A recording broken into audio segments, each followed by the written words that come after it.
Okay, welcome to the Real Wedding Talk podcast. I'm Stephanie, an event florist of 7 years, and I'm bringing real talk for real couples planning real weddings. My goal is to have short, helpful, down-to-earth chats on all things weddings to keep brides and grooms and all couples excited to plan their big day without overwhelm. So today I'm here with Julia Mina. She is a wonderful photographer who specializes in elopements. So welcome, Julia. Hi.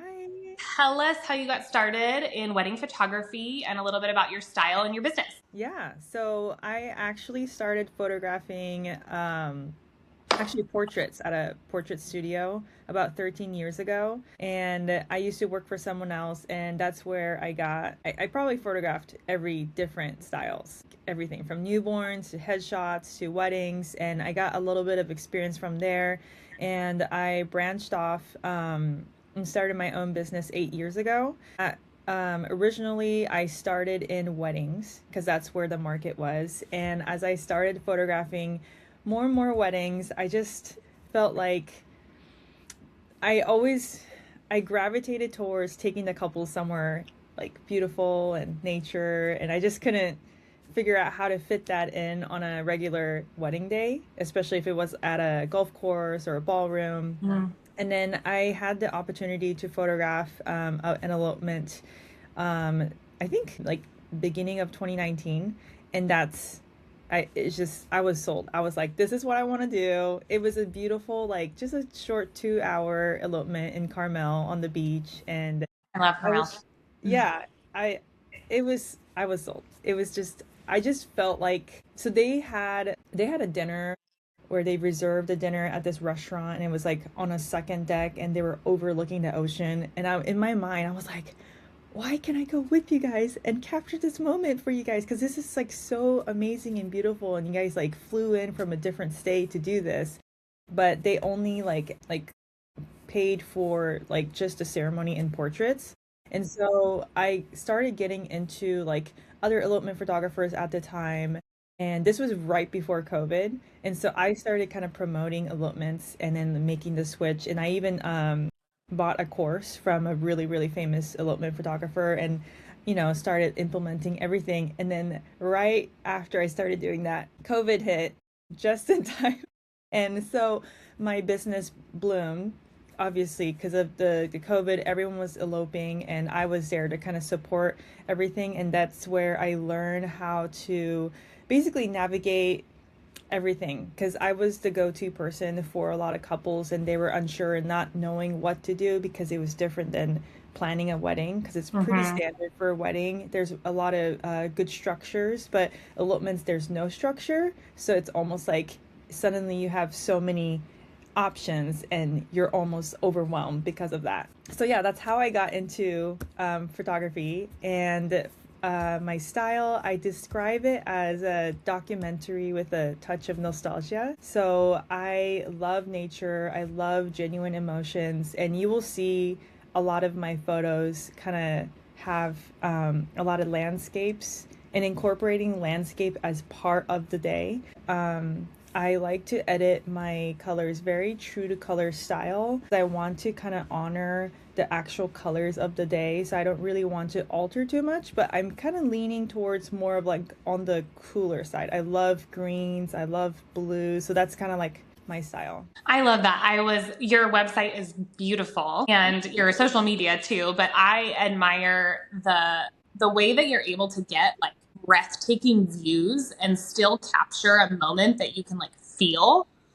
I'm big on like feeling. I did a Talk It Out Tuesday on my Instagram, which I'll eventually transfer to the podcast. But even for like flower work, I'm big about like feeling the emotion behind the thing, or like feeling the intention, maybe not necessarily emotion, but the intention behind it. So I feel like you have such intention behind your photographs. And even when they're not like close up and where you're seeing like expressions, you're seeing landscape and gorgeous scenery, but you're also like feeling the moment, if that makes sense. I hope that's a compliment for you. It is. Thank Oh, you. good. Oh, good.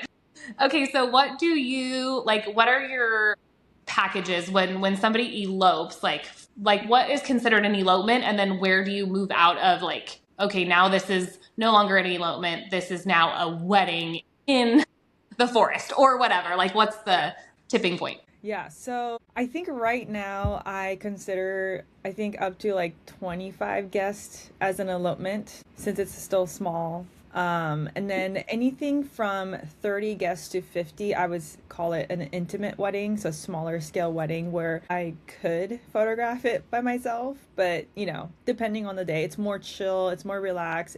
The intention behind it is that you're inviting like your closest family and friends, so it's more of seamless, more focused on connection with the guests. And then I feel like anything beyond, like, I would say 60 and up, I would call it a wedding, like a big Okay. wedding. Yeah. How often are people like really hiking in somewhere with guests? Like how far are you, how far into the woods or on top of the mountain? Or because some of these shots you do have to walk a ways for, and I can see bride and groom doing that no problem. But are there lots of guests too that are out there like kind of schlepping their way to these spots? So I've seen other photographers take like the couple and their guests to a ceremony location hiking. Most of the locations I typically end up photographing are literally like right off from the parking lot. So you just park and it's just right there. So it's very like ADA, some of them are ADA accessible. It's great for people who are in wheelchairs, like who have had a hard time walking, still have a gorgeous, beautiful view without having to worry about everyone hiking in. So that's what I've been typically doing recently. And that's a huge value because somebody would overlook, like somebody like me or whatever, like they would completely overlook these locations that are right, very accessible. And somebody like you, like knows where these nooks and crannies are along all these gorgeous spots like Carmel and Yosemite and redwoods and things. And so you know where to go. That's a huge value, I think, for couples too. Yeah. Okay, so what is a common misconception or issue that you run into when couples are comparing photographers and pricing? So for me, like that is a really hard question for me too, because flower wise, like they never is it apples to apples. Like unless a bride has a specific list and is like, I want this exact thing and this exact thing, which hardly ever happens. Like I can see how brides get overwhelmed trying to compare. So how does that work for you? What are you seeing in photography? Yeah, so I feel like it goes both ways. Like I've seen photographers who are like charging really, really high and then they're increasing their prices as they photograph weddings. So throughout the year, they're raising their prices. And then some of the coaches are teaching that because more experience equals more, like you have experience. So that you should raise your price, which totally understandable. But at the same time, I feel like if you can't back it up, then I feel like, not saying like you should lower your price, but like couples should be aware and then maybe they should take another step into researching like what they're offering and what they're saying on social media and on their website. So for me, like I basically promote myself saying that I'm an expert in certain locations and like I'm an expert as an elopement photographer because I offer location research, lodging recommendations, vendor recommendations, and I can back it up because I have a whole entire guide on these different locations showcasing my knowledge on where to stay, permit system and all these things. And so it shows that I have experiences and I also have hidden gem locations. And so I feel like if you don't have anything that you're offering online or educating couples on social media, then if your prices doesn't match what you're offering, then I think maybe couples should take note before they reach out to that person. Gotcha. That makes total sense. So, I mean, really, you are kind of like a planner photographer put together because you're doing all these things like permits and stuff. I think people overlook a lot, like what kind of permitting, when they need to apply, how much they are, what that gives them access to, if anything's shut down or they have to make alternate plans, all of that stuff. Is that something that you kind of take care of within your work? Yeah, so I will have ongoing conversations with my couples on what to expect because especially Yosemite, there's a certain road that closes every single year and there is no set date that opens. So I have to keep having the conversation with my couple and give them a heads up all the time so they know what to expect. So they're not like, we're not running into like, I didn't know type of situation. That's like my worst nightmare. Right.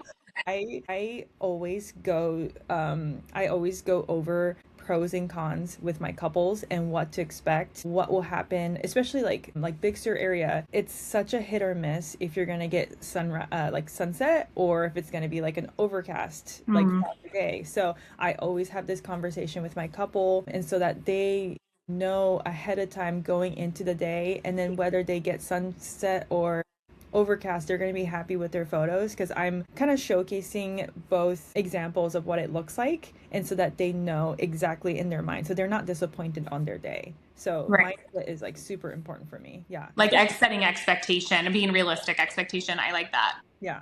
Is there anything that you wish couples understood about wedding photography or elopement photography in particular that maybe gets overlooked generally? Yeah, so recently I feel like a lot of TikTok and Instagram is showcasing like candid photos. And I feel like what they see online, not all of those photos are candid. I want candid photos. I'm like, okay, like, can you show me what kind of candid photos you're asking? And then I look at it and I'm like, okay, I got you.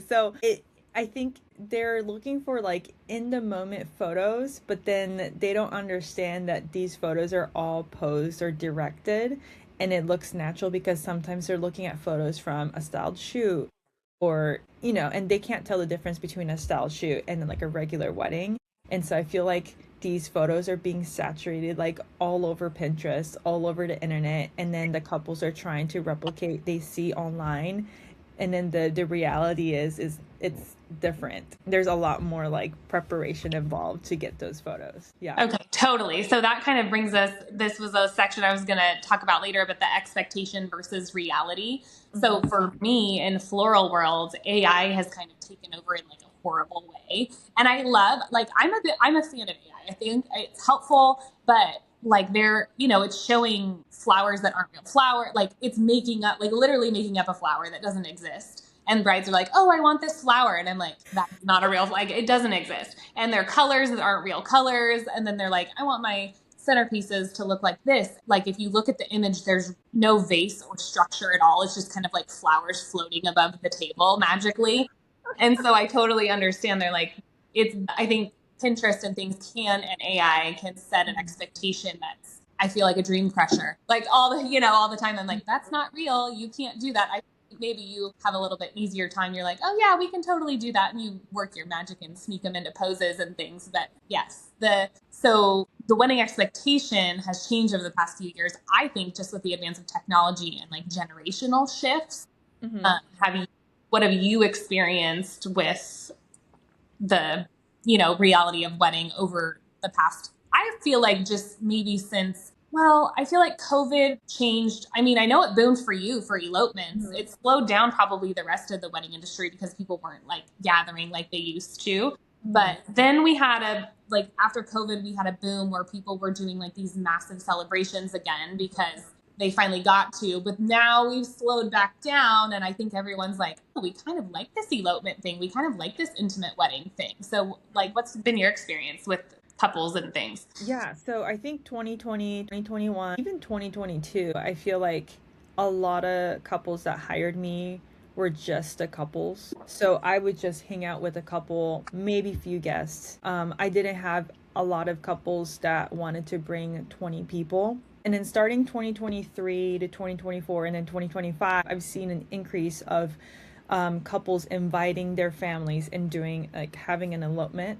And so most of my couples last year, I think I photographed celebrations with family. And so that there was a shift on, there was a lot more like hand holding that I have to do because they were, coming to me as also like a day of coordinator. So Mm, they're like, are you gonna handle my guests? And like, oh yeah, I will. But there's certain level of like, I had to set the expectation. yeah. I'm not gonna set the table because one couple was like, would you do that for me? I'm like, no. That's the line. I got to draw and it's so funny because you never think that you're going to have to be like Mhm. explicitly saying like, I will not be setting your table or moving your decorations or whatever. Mhm. But there we go. People kind of are I feel like everybody wants a deal, right? So they're trying to like double dip a little bit. But okay, so back to the business side, what is the most stressful part of your business? Mine for sure is social media. I hate it, but that's where people are. And I have yet to master TikTok. I really hate opening TikTok, but I'm trying. Same. Same. Okay. Yeah. I don't know. I had a really good streak like a couple of years ago, and I joined the accountability group where we were all posting every day for 30 days. And it was great because it boosted my confidence, my editing was faster. I just felt like it's like a habit that I created, so it was easy for me to do it. But once I got off of it, it got harder and harder. Especially, I feel like before, it was so much easier to write a caption because there was a structure like, oh, you have to write a hook, then the main caption, then CTA. And now I feel like people don't want to be sold to, so that structure doesn't work anymore. And since after that, I didn't know what to do anymore. Because now I feel like the marketing structure is more like be authentic, be showing the behind the scene, like be unsalesy. And I'm like, how am I supposed to be unsalesy when I'm selling? Right. I'm selling myself. How am I supposed to do that in an unsalesman-like way? Yeah.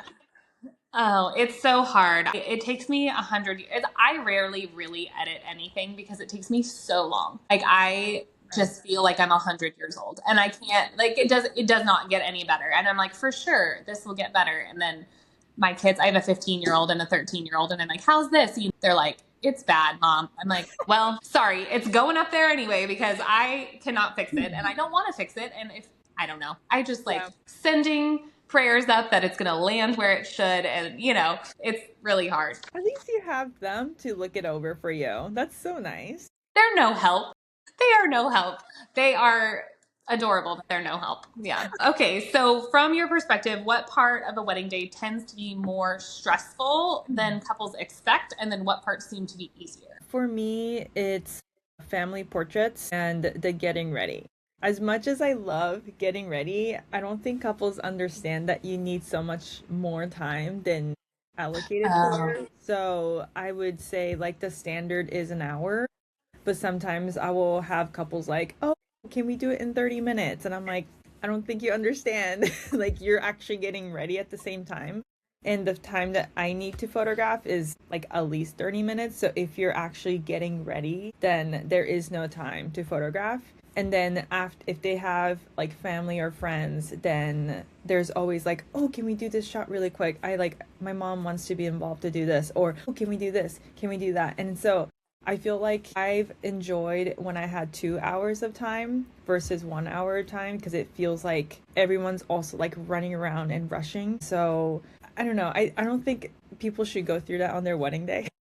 Right. Well, it is a little chaotic. Like when I go drop bouquets off in the getting ready area, I think maybe I've walked into two that were like calm. Mm-hmm. And the rest are like, and I sometimes don't even meet the bride because she's like doing 1,000 things and like can't be bothered or, like there's just a lot going on. So I mean, even me being a wedding vendor, like I definitely overlooked that. I wouldn't think that, that's great information. I wouldn't have thought that you needed extra time for that, but I could absolutely see that you do. Yeah. Like when I had whenever I had a full day experience couples, even if it's just a couple, an hour is still not enough time for me. I love when it's 2 hours because we get to enjoy and hang out, drink coffee together. And I really value those times with my couple because I'm going to spend the whole day with them. And so we need some form of like introduction. And if you're getting ready, I feel like there's some disconnect. Not totally, but whenever I do spend time and have extra time with my couple in the morning and just like hanging out, I have like the best amazing experience and best photos, and it's just turned out really good. Well, and that is another question that I was going to ask later, but it's perfect for now. Like what translates into photos, like what kind of behind the scenes stuff translate to photos? So like you said, being rushed. Mm-hmm. maybe translate to a photo that wouldn't be as good as if you allowed that extra time for that extra connection and slowing down and, not being so stressed out. Is there anything else that kind of contributes to something that you can see in that image? Okay. So this is like super weird. So it doesn't show, but what carries through is the memories of it. So I've Mm. had couples or I've had like other vendors telling me like the photos and like the videos look amazing. Like I couldn't even tell like they were having like such a hard time or something was going on, but in their mind when they see that footage or when they see that photo, that's like what they remind them of. So even if it looks amazing, they don't necessarily like love them. And so I feel like even if it doesn't show like in photos, like there's this whole entire other issue and something that's going on. And so for me, like it's really important for me for them to actually have a good experience. And the photos is just like a plus. So I feel like not a lot of couples understand that experience equals like really really good. Even you get good photos, like if you're not having a good time you're gonna remember it like you. Right. Well, because yeah, I totally understand what you mean because like I have had family photos even hanging on my wall where like the photo itself is wonderful. And like, but I look at that photo and I'm like, my daughter was crying 20 minutes before that. She got in trouble. We yelled at her because she brought the wrong shoes or like whatever. Like, I remember that moment, but I totally get what you're saying. So, like, the memory behind the photo, you want to be just as amazing as the photo itself. Mhm. I love it. That's gold. Do couples overthink anything? Oh, Do you feel like they overthink anything? Like they're too worried about anything yeah. that they shouldn't be? They can kind of let it go. I know the most important thing is how they look, but when couples are too focused on how they look, like, oh, is my chin okay? Is my posture okay? I feel like that takes away from like them having a great time. And so if they're being so stiff and so worried about their look, I feel like it kind of takes away from them being really like candid. So if Okay. you want candid photos, you can't also be like too worried about how you look. Sure. And for underthink, I feel like people don't eat that much on wedding day. Oh, Yeah, and they don't allocate time for food. And so I always try to do that because like no one wants to be hangry on their wedding day. I've seen so many like for like bigger weddings, whenever I second shot for other wedding photographers, I know the bride and groom are so hungry and they're hangry. And like you don't want to go into your ceremony like hangry, you know? yeah. So yeah. And some couples are like, oh, I don't want to look bloated. I'm like, come on. No one can tell. No one can tell that in the photo. No one can tell, yeah, about, one side of your eyelashes being a little bit longer than the other or whatever. Like, we're not noticing. Yeah. And so that's another part. Like they're overthinking like, oh, I don't want to look bloated, so I'm not gonna eat. And then you're like, you're not having a good time. No. Everybody needs to eat. Yeah. So give us an idea of your day, like your actual wedding day through, are you doing sunrise? Is the sunrise always? Is it dependent? Are you're shooting for how many hours? And then how long are you editing?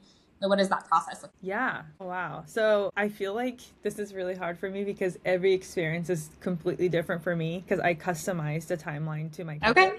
Fair. Yeah. I would say my average is around like 6 to 8 hours. That's like a really good starting point for my couples where I can include from getting ready to like the end of the day. So if it's a sunrise shoot, I typically meet the couple at the location, especially like Yosemite. I will meet them like I don't know, like 5:30 in the morning, and then we'll start photographing their portraits first because that's the best time to take photos. And we can do something like first looks, reading their vows, seeing the sunrise together. The energy is rising, and we're getting warmed up because of the sun's coming out, and we're taking more like running photos and candid photos and kind of like enjoying the moment together.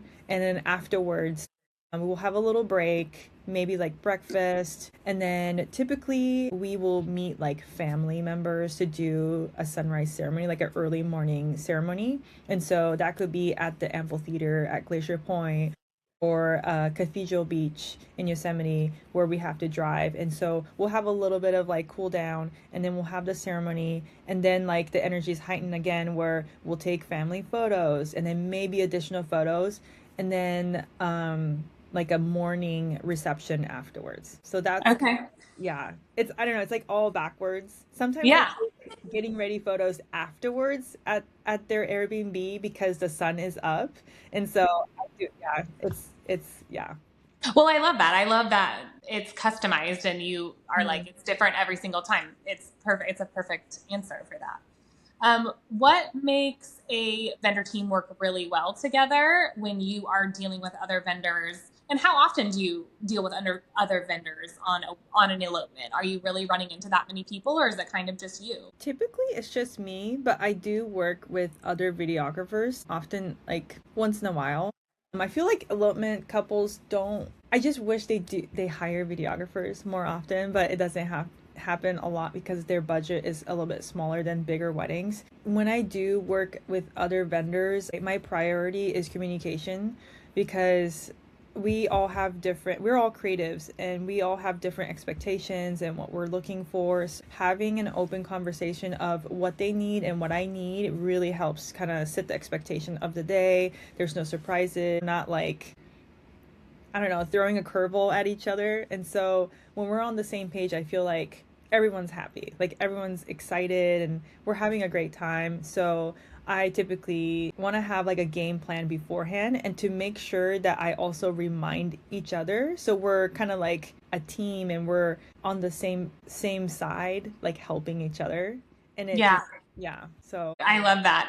My honest answer is like being supportive in the best way that I can, but also like staying in my lane. Like yeah. I'm not, like I come with flowers and I'm setting up my space.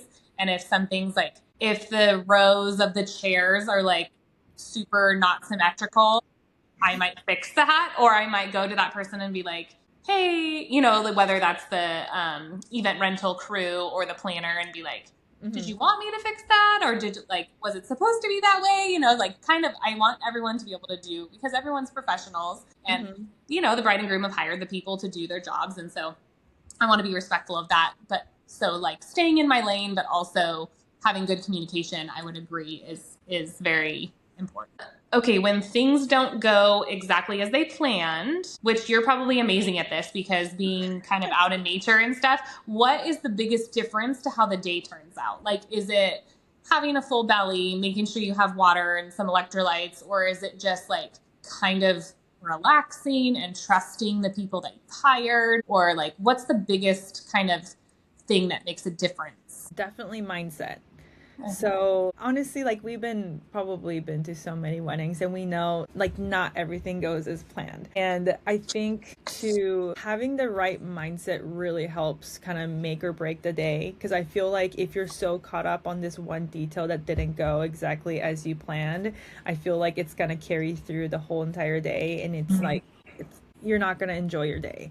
But if you for me unexpected things would be like weather. That's like the biggest thing. So if my couple really wanted sunshine but they got rain, it is a big deal. It's a huge deal because that can really change like the photos that you're expecting. But I always try to get them excited about it so we take advantage of the situation, and so we get to photograph things that we normally couldn't do. So I will say like we can take photos with umbrellas. Think about the notebook, the rain scene, and now they're excited. Now they're like they want rain.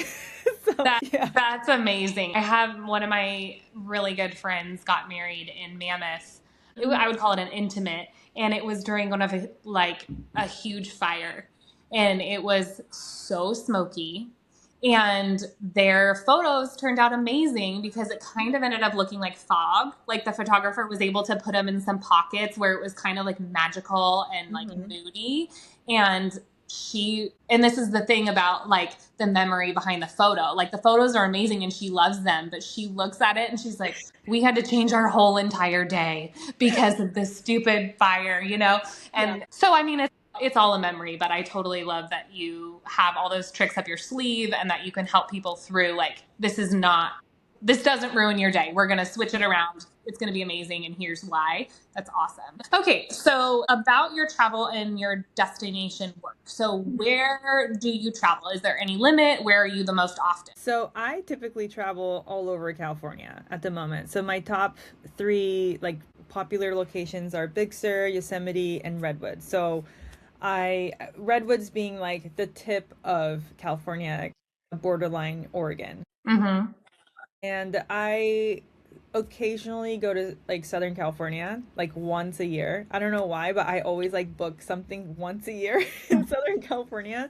So I typically like travel all around California, but I'm open to going up to like Oregon, maybe Washington. I love the Pacific Northwest, and I've actually done like a proposal in Cannon Beach, and it was like absolutely beautiful. And I would love to go up to like Oregon, but I love being able to just drive to my locations instead of flying.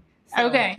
yeah. You like to drive. Do you go if there's somewhere that you are going to go and do a shoot? Somebody has a great, engagement idea up somewhere you haven't been. Do you go ahead of time, or do you go twice, or do you just go a little bit ahead on that day to kind of scope things out? Yeah. So if I'm already traveling and if I end up booking like a session, I typically like scout out the location the day before or in the day of, like in the morning time if I don't have time, to make sure that I know my way around and I know the angles and like my shots, so I'm not deciding on the day of. But I also been in situation where I've been throwing into places that I've never been before and then just figuring it out. So I don't have I'm pretty confident that I can capture things, but I also would rather like save time and just be more efficient. So I do like scout out locations beforehand. Yeah. I like to go to venues, even me, like even doing flowers. I like to go see them if I haven't been there beforehand, just so I can, like, scale is really huge for me. So if I'm building, I don't ever want to show up to some place that has like a massive, I don't know, like I'm going to hang a flower installation on like part of a building or whatever and have it be like, itty bitty teeny tiny and this building be huge. So I like to make sure that everything's like to scale and that I know where things are, and if I can like put little stakes in the ground, or if I need to bring sandbags and different things like that. So I am on the same page as like getting there early or going beforehand if you can, and just Yeah. like really like seeing what things are about. Okay, so now let's reflect towards the future. So where do you see weddings heading in the next few years? For me, I have, like I said, some teenagers, and I see that they really have a hard time making decisions. They Hmm. require more kind of, I say hand holding, not in a bad way, but they just require a little bit more guidance. And they kind of want things, if possible, to be done for them, like as Hmm. much as possible. I mean, obviously, I'm talking about my kids, but these are the generations that are like upcoming, right? So, what are you seeing? Where are you seeing weddings headed in the next few years? Are you predicting more elopements? Are you feeling like we're going to get bigger weddings again? What do you think? I feel like I think we're heading towards more like the middle, like intimate celebration. It's so funny because I actually put down aesthetics. So I put analog, more bold, more antique inspired, almost like paintings. I feel like we're pulling inspirations from like other time era. So I felt like recently, like end of 2025 to 2026, we're looking at more fruits in our installation, more antique. It just reminds me of a painting. And so I feel like people are pulling inspirations from different paintings, different artworks. And I feel like some couples have been so bold. Like recently, I saw an arch made out of a balloon. It was Yes. like, I yes, saw that one, the big yeah. like red. It was like a blow up, like one of those things you kind of see at a car dealership. It didn't move, but it was like an air blown up balloon. Hmm. I saw that. Yeah. So it kind of reminds me of like, I can't remember like the painter's name, but like very painting, like very Hmm. artsy, like artwork. And so I feel like that's the I don't know, that's the direction I see people are going right now. Okay. Are there any trends that you wish would go away or ones that you wish would come back?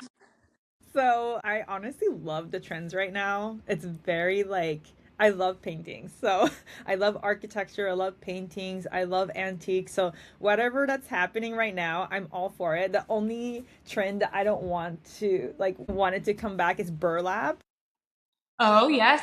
Burlap was a thing for quite some time. Yeah. And I don't know. I feel like I'm still like, I'm a millennial. So I'm like traumatized by burlap. That's a good one. I mean, I don't, yeah, I wasn't traumatized by burlap, but it was used a lot. One that kind of stuck around in flower world for a Mhm. really long time that I kind of wished would go was the like boho pampas grass kind of a thing. And Mhm. I like it, but it was probably the one trend that stuck around the longest for me. It was like the kind of like tones and pampas grass.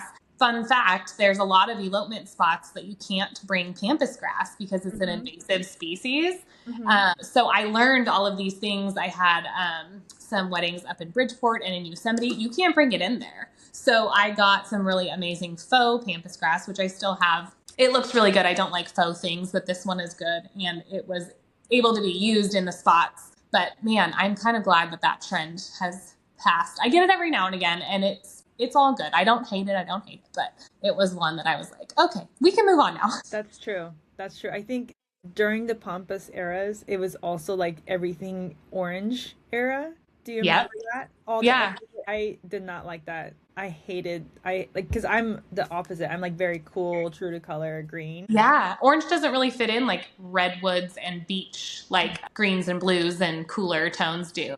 Mm-hmm. And it's just like overly tan skin tones. Oh Like yeah. so. I didn't even consider how the colors that they're choosing affect their skin tones and stuff too in terms of like editing purposes and Mhm. for like backdrop. So maybe that's another thing is to kind of like aesthetically ask your opinion as a professional if someone's hiring you, like what is it we should be wearing or carrying in our hands so that it doesn't either pop out in a really bad way or doesn't fade away and look like I'm holding nothing or wearing, something that doesn't belong. I like that. Yeah, because I think that couple years ago when that whole trend was going on, I've had a lot of couples who were like biracial couples or who were, African American couples who were like those editing don't look good on my skin tone. Like Mm. edit my skin tone the way it looks. And I'm like, that's like I don't need to do anything to make your skin tone look good. I'm gonna photograph it the way it is and I'm gonna edit the way it is and it's gonna look great. And they're like, okay. So I do get a lot of like those people coming to me because I'm more true to color. So it doesn't I don't know, like it doesn't affect their skin tone. And I'm really anal about like skin tones. That's really important too. I mean, I appreciate that. I think people who have run into past instances where they're like, this makes me look completely different. It's not appropriate for my skin tone or whatever. That's really important. And also for me as a professional doing flowers, Mm-hmm. I appreciate that what I made and like honored kind of the vision that the bride had is represented accurately with the photos. I mean, there's been some bouquets that I've seen finished photos and I'm like, that did not look anything like that. It Yeah. didn't look anything like it. And I mean, it's still pretty, but it's not what nature produced. So I love your take on that. Thank you. What is the biggest win that you've had for your business? So I incorporated 35 millimeter photography last year, and I just love it. Like I don't know. At first, I thought the process of developing the film would kind of like throw me off because I hate mailing things. Like I just aside from marketing, I think I hate mailing things more than like Okay. I just can even though the UPS is only like 10 minutes away from my house, I just cannot do it. And so I thought dropping off film and like developing will be such a process for me, but it wasn't. Like I actually got more and more excited. Like I couldn't wait to see the scans, and every time I like got the email, like I couldn't wait. It was like a kid, like I was like a kid on Christmas Day, and just seeing the results just got me even more excited and even more invested. So including that, like not only helped my creativity, but I think it boosted my business a lot. Just putting film and digital on my business just I think just got this generation like super excited because I think everyone's into like the disposable camera and like the film. And so, yeah, that was like a big win for me. Yeah, the 90s are coming back. I see it in my own kids. I'm like, wait, I should have just saved my stuff from the 90s. It's all coming back. So I love that. That's a really fun win for you. I love it when something that you almost are dreading turns out to be amazing. And then you can be like, I should have known better than to be doubting my own, doubting myself. Okay, so we are towards the end. We're going to do a rapid fire, like this or that. And then after that, I will have you let everybody know where they can find you. Okay. Okay. Are you ready? Yes. Okay. Timeline or wing it? Timeline. Big wedding or elopement? Elopement. I should have previewed that question better, obviously. Bold color or a monochromatic? I like monochromatic. Sunrise or sunset? Sunset. Rain? If you had to choose, either rain or super hot? Rain. Really? Oh my gosh, that's amazing. Actually, I would choose rain too. It's way more kind to flowers. Traditional or breaking tradition? Breaking tradition. Me too. Yeah. I love a good tradition break. I'm always like, nobody needs boutonnieres and corsages, except for maybe the groom, but that's it. Okay, so what is your social media? What is your website? Where do you want people to find you? Yeah, so my Instagram is Julia Mina Photo. And my website is v.juliaminaphotography.com. Well, thank you for chatting with me today. Thank you. I hope to work with you again soon. I know, me too. Okay. I'll talk to you later. Okay. Bye. Bye.